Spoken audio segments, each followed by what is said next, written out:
Good afternoon, Xavier, Musketeer, basketball fans. This is the RaGing X Report, and I am Jim Reeker. Our Musketeers just returning from the Charleston Classic, where they made it to the final game, going down last evening to the Florida Gators. They now stand 6-1 overall. As of today, they're dropped to 25th in the AP poll and 23rd in the coaches poll. So let's bring in super analyst Bill Gabriel. How you doing today, Bill? I'm doing great. How are you today? Oh, pretty good. You know, busy week, getting ready here for Turkey Day and all, cleaning and working in the yard, and been busy all day, but always have time to talk about Xavier basketball. So let's get right at it. We'll start with the Towson State game. That game was played, that's my recollection, so last night. It must have been Thursday evening. Xavier won that game 73-57. In my view, that may have been the best overall game. What was your take on the Towson State game? I thought the Muskies did some good things, at least shooting the ball. It seemed like Bryce Moore got rolling. He had a good night shooting. I think he was 3 for 6 and from the three-point line, 4 for 7 overall, 12 points. It was good to see him get going. Like to see him carry that on into the regular season, because they're going to need somebody who can consistently knock down the outside shot, because everybody's just going to start zoning them and playing so far in the paint that they're just going to have to be able to do that. They defended really well. I think they held Charleston to right around 30% from the field. So that was good to see that their defense traveled with them. And we talked a lot about that the last podcast. Xavier shot the ball pretty well, a little over 47% for them. So that's a good night. Probably a better number is 71% from the free throw line. So it was good to see him shoot the ball and play defense in that first game. And to add to that, one other stat that I always look at, that they were pretty close to 12 turnovers. I think Coach Steele says 11. I'd like to see 10, but I believe that probably was maybe their lowest total of the entire season. Okay, so they disposed of Towson State. That brought them into a matchup with the UConn Huskies. Just to talk a little bit, a lot was made on the broadcast. These two will be playing at least twice every year in the near future, starting next year, as the Huskies join the Big East. Is this a good addition to the Big East for the entire conference? And a couple other questions I have.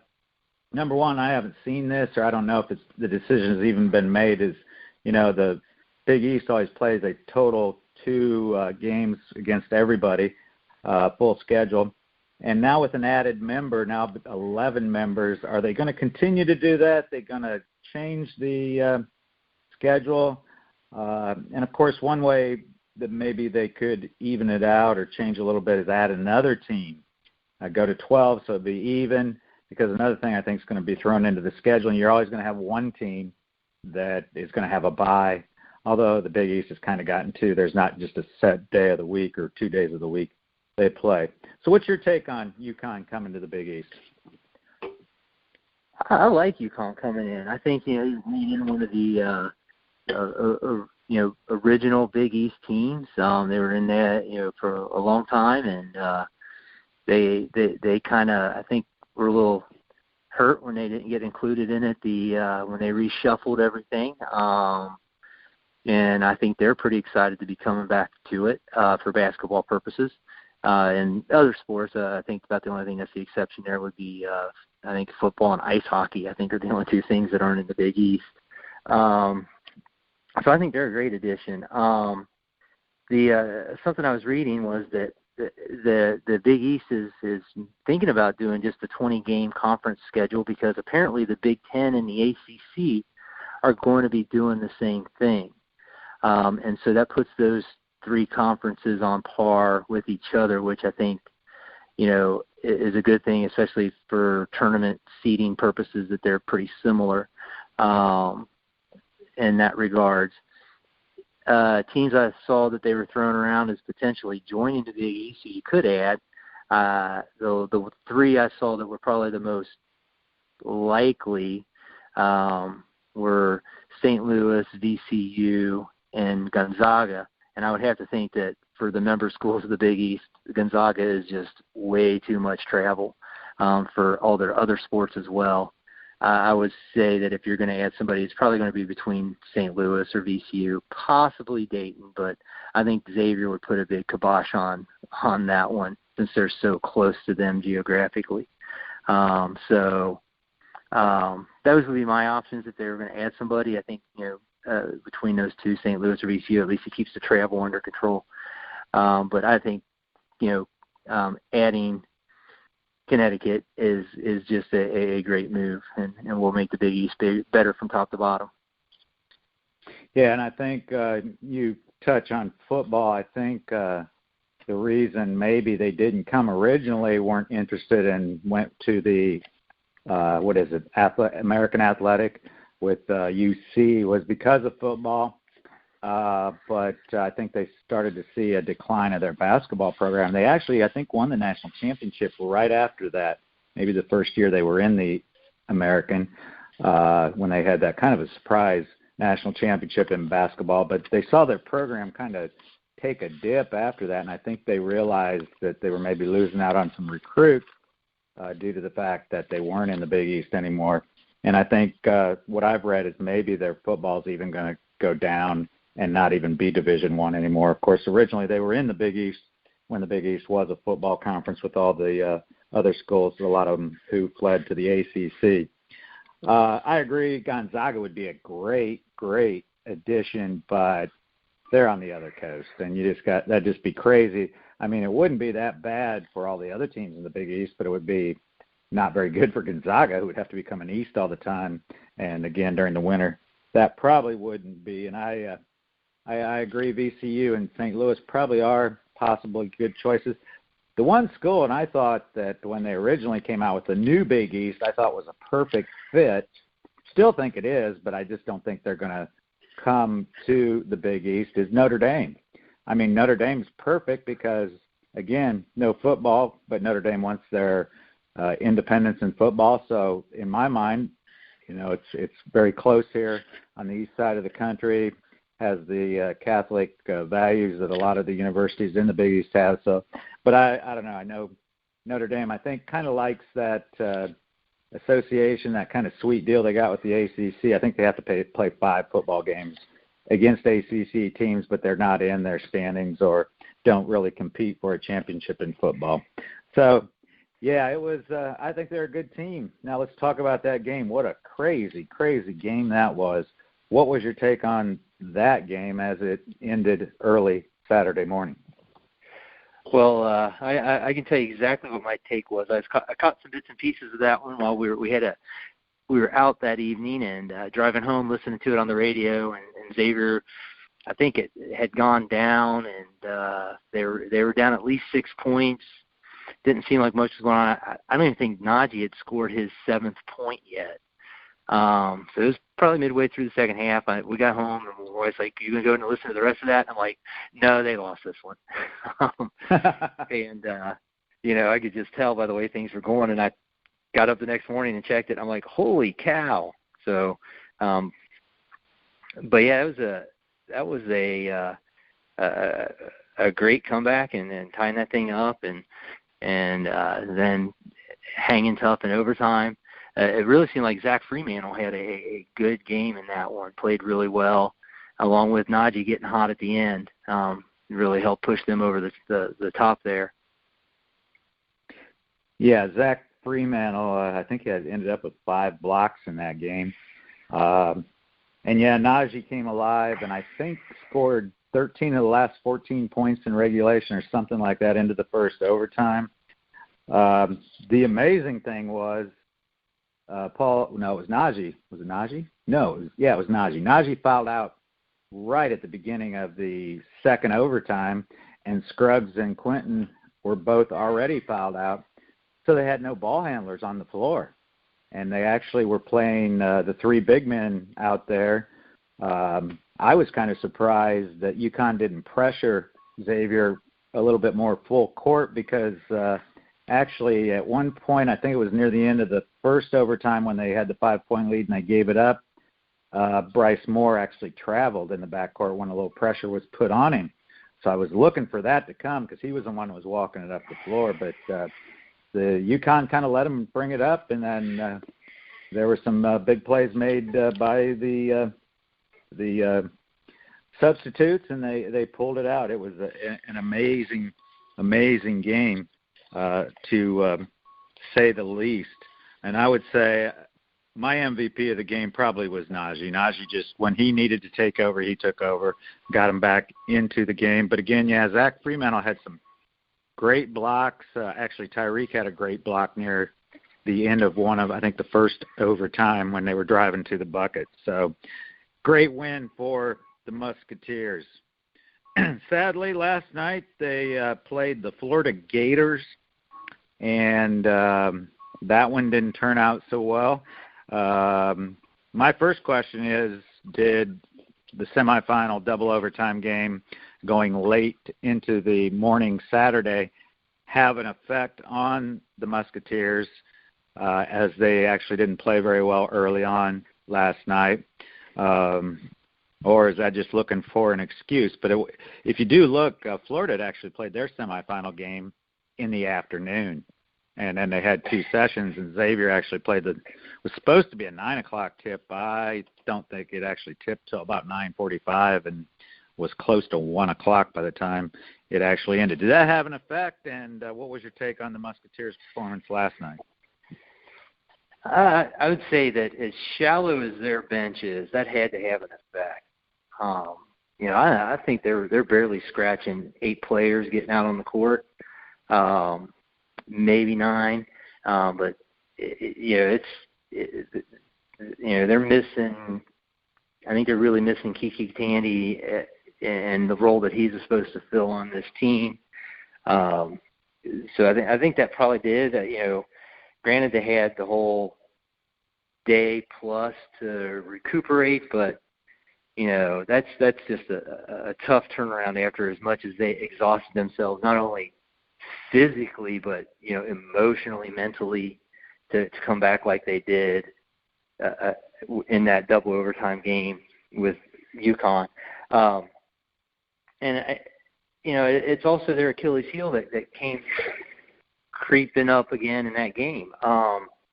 The turnovers. They committed 18 turnovers, and man, that's a big truck that just rolled up.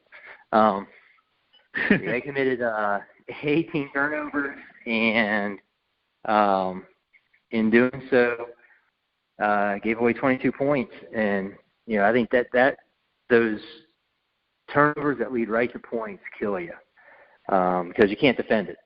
And I think that really, whether that was from being mentally tired or just something that happens to them sometimes. I mean, they have moments where it seems like they can all just turn over the ball 6, 7, 8 times individually, and it just hurts them. Have to agree. I mean, we've talked a lot about it last year, and one of the things I was going to ask you is what do they need to work on the most? And in my view, that's it right there. Fortunately, I think the Gators had 16 turnovers, so that was kind of even. But they actually go back to that UConn game, but of course there were 10 extra minutes played. They had 21 turnovers, so that, in my mind, it's got to be in this next week they have off is something they need to really work on. Biggest positive for me was they never quit. They were down 17 points there in the second half at one point, and got to remind you, with, under 10 seconds, Paul Scruggs had a wide-open 3 that if he knocks that down, he ties the game, and that one goes into overtime.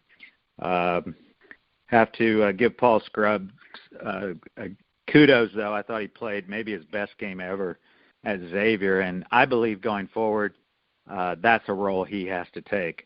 He's a scorer. He knows how to score a lot of different ways. He is a decent three-point shooter. I think he needs to take 3-point shots when he's open. I also like Q. Q was actually 3 for 4 from the 3-point line. And the thing I liked about it, he took the ones that were wide open. He had his feet set. Those are the ones he can knock down. I thought he played probably one of his best games this year so far. Not by far what he's capable of yet. He still had too many turnovers and made some mistakes, but I think he let the game, as they always say, come to him. You know, he laid on and he had some of those 3-point shots that really were big in bringing him back. Any final thoughts about the Florida Gator game? I don't think that's a bad loss. In the original poll, the preseason poll, they were ranked number 6 in the country. Now, they fell out because they had a couple losses early on, but that's a talented team that a lot of people think is going to contend with UK for the SEC championship. Any final thoughts about that, the Charleston Classic? Again, I think one other thing. I think it's a great experience because that Friday late Sunday game, that's a perfect practice for the NCAA tournament. That's the way and so they might be up against that again. Now they're not going to play a game the Thursday before like they did. So again, I think there was a lot of good things that came from the entire tournament. But your final thoughts? Hey, I agree that they showed that they don't have any kind of quit in them, which I think shows their maturity from last year. I think sometimes when stuff would go bad early on last year, that they would let that impact their play on the defensive end, or they maybe not work as hard. Let their guy get past them, and it seems like this year they're all very much focused and have that maturity of, hey, if something bad happened, that's okay, it's over. Let's take care of what we got to now, and something good's going to happen for us if we keep doing that. And that's awesome to see. They're just, if they can clean up a few things, which hopefully they will. They're going to be tough. I like the tournament setup. That's awesome. It's a great time for them to continue to gel as a team and get. They got to see some stuff. I mean, they haven't played anybody. Missouri was decent, but they kind of handled them. They haven't. They were in 2 nip and tuck ball games. That's where you find out a lot about each other and your team. They pulled one out. They didn't pull the other one out. There's a lot to learn from all that, and it's still only November. So that's the good news. They got a lot of time to get better and improve over the next few weeks. And I think that's what, you always hear those college basketball coaches talk about. They can't wait to get to Christmas break because that's when their team gets better, because it's all basketball. Yeah, I totally agree with all that. Let's review. We played a little game on our picks for the tournament, and Bill and I both picked kind of like NCAA style, 1 point for the first round, two for the second, 3 for the championship game. And if I scored it correctly, I knew it came down to last night's game. But I believe you won 10-5 in our tournament matchup. Missouri State, who I thought would maybe make a little bit of run. I was impressed how well they played against Xavier, but they actually, I think they did win last night, but they ended up 1-2. So they kind of killed me, as I had picked them to go to the final game. We got a week off here, and let's talk about the next game that should be this Saturday. I think it's a noon tip. Lipscomb. What do we know about Lipscomb coming in? Is this the perfect game that Xavier needs to maybe work on some things? Well, it's obviously a game that they should control from the opening tip, and should be able to put away with a solid concerted effort. And that's just what they got to come out and show. Mm-hmm. Lipscomb's in the Atlantic Sun. They're currently 3-3. The leading scorer for them is Hassan Azabullah. He's averaging right around 13 points a game. 11.8 rebounds per game. He's 6'8", 265 pounds. So that'll be a good big-on-big matchup between him and Tyreek, although I expect Tyreek to hold up his end of the bargain and keep him in check. And then they have a guard, KJ Johnson. He's averaging about 12.5 a game. So those would be their two leading scorers. And then they got a couple guys that Xavier better not lose track of on the perimeter, Mike Buckland and Miles Miller. They're both pretty good three-point shooters. I think Buckland is 7 for 18 right now. Miller is 6 for 18. So those are some pretty solid numbers from three. So, definitely need to lock them down and not let them get any open ones. But I think it's a game that they definitely, hopefully, maybe have their younger guys start working in a little bit and build some more depth. Hopefully, Daniel Ramsey and Kiki Tandy will finally be available and be able to get some game time minutes in. What's the latest on Kiki? Have we heard anything? Hoping he returned to practice today. I was checking that before we got on, and I couldn't find anything. Assuming they even practice today, they may not. It might be tomorrow, since they probably didn't get in until late last night or maybe early this morning.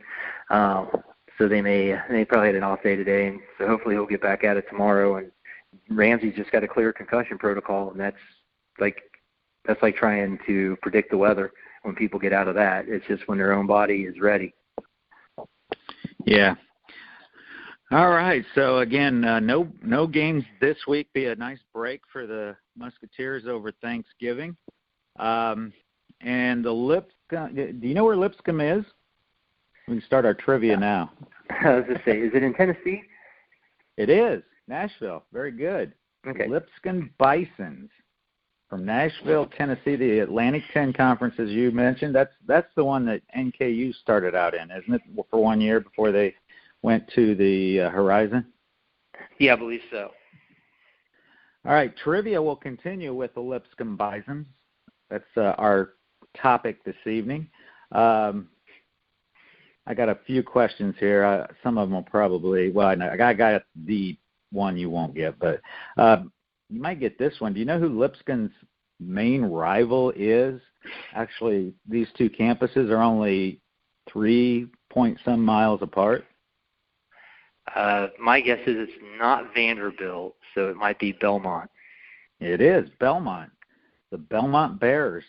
And my question that I know you don't know the answer to, they have an annual game, and the name of that is the Battle of the Boulevard. I guess they're both on the same boulevard or something, and that's a big game. And actually, I was looking, I can't remember, 4 or 5 years ago, they're both in the Atlantic Sun, and it was a major game because they were playing in the championship of the Atlantic Sun tournament, and whoever won would go to the NCAA, obviously, and for both of them, it was going to be the first time. And I don't even remember, I think Belmont ended up winning by 5 points or something like that. All right, my final trivia about Lipscomb. Do you know any of the famous, and I know you're not a country music fan, are you? The famous not particularly. Okay, so you probably wouldn't know the famous alumni from Lipscomb that graduated from there. All country stars Kelsey Ballerini graduated from there in 2012. Dustin Lynch graduated from there in 2007, and Thomas Rhett graduated from there in 2011.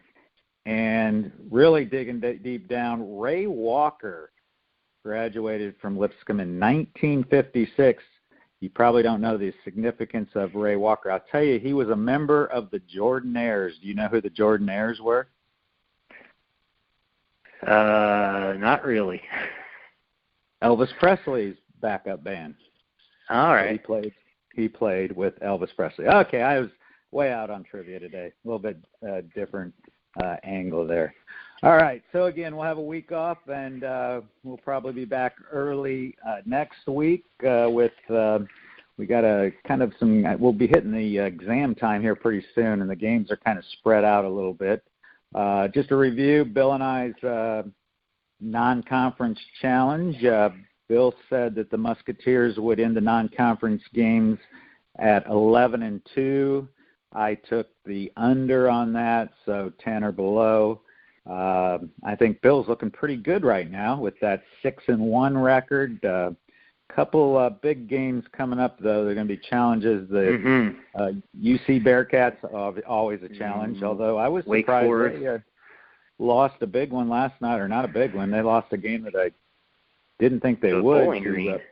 The Bowling Green, although Bowling Green was 5-1, so they must be a fairly decent club. So we got that, and I think we got a trip to TCU maybe that could be a tough one in the Big 12 Big East Challenge. And then Wake Forest after Lipscomb, isn't it? Yeah, Wake Forest early December. I think that's maybe the second weekend in December is when they go down, I think, to Wake Forest for the Skip Prosser Classic. So it's going to be right there, Bill. I think, I think they're going to be we hope they're going to be 12-1, but I think they're going to be 11-2, 10-3, somewhere in there. So it's going to be close to who wins that. But I do owe you one cold one for winning the Charleston Classic picks. So I will have to say that the next time I see you. All right.